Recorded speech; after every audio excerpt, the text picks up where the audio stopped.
For Western people, the salient fact of late antiquity or the first millennium CE is the Roman Empire.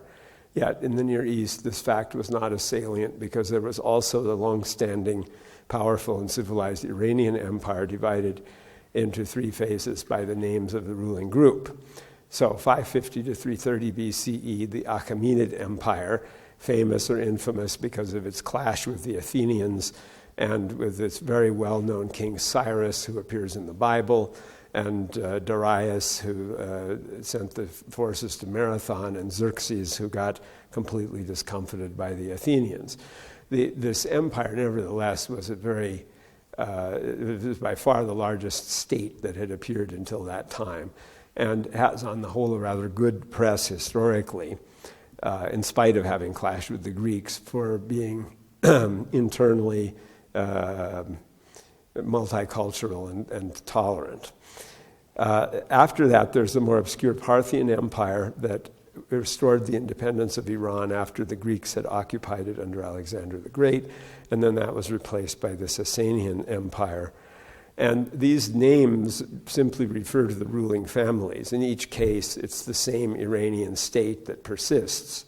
If we trace the history of the Roman Empire by the ruling families of it, we'd have dozens of empires. And from 53 BCE, when the Parthians annihilated the Roman army at Carrhae near the Euphrates River, and killed the Roman general Marcus Licinius Crassus, who's famous for appearing in the film or being portrayed in the film Spartacus, until the arrival of Islam in the area. The Roman and Iranian empires divided the Near East down the middle, the Fertile Crescent down the middle. So Iran had Iraq under its control, and the Roman Empire had Syria and Egypt.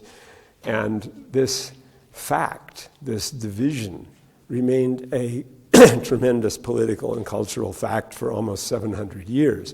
Yet it split the Aramaic-speaking area of the Fertile Crescent in half, and that was an unnatural feature that was ended by the Muslims reunifying the area. So here you have a map of the Roman Empire illustrating, this is the year 138, which is quite precedent to our period, but to illustrate the Parthian Empire there. And then another map of 362, showing the Roman Empire here in its usual appearance, and then the Persian, which is actually the Sasanian Empire in the east there, or the Persian Empire, maybe more properly, really what it was.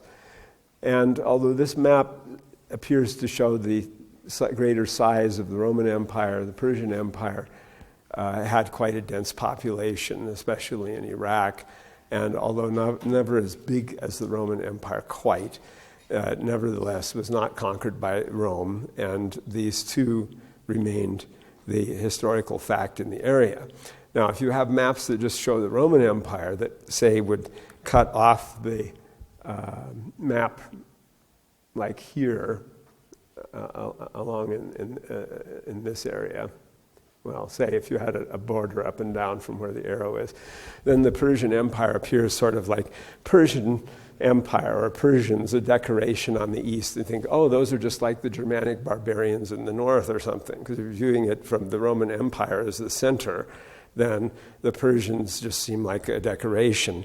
But that wasn't the way they viewed things, the Persians. This is an Afrocentric map showing the Roman Empire and Parthian Empire, which illustrates that if you look at it from an African point of view, then it looks somewhat different.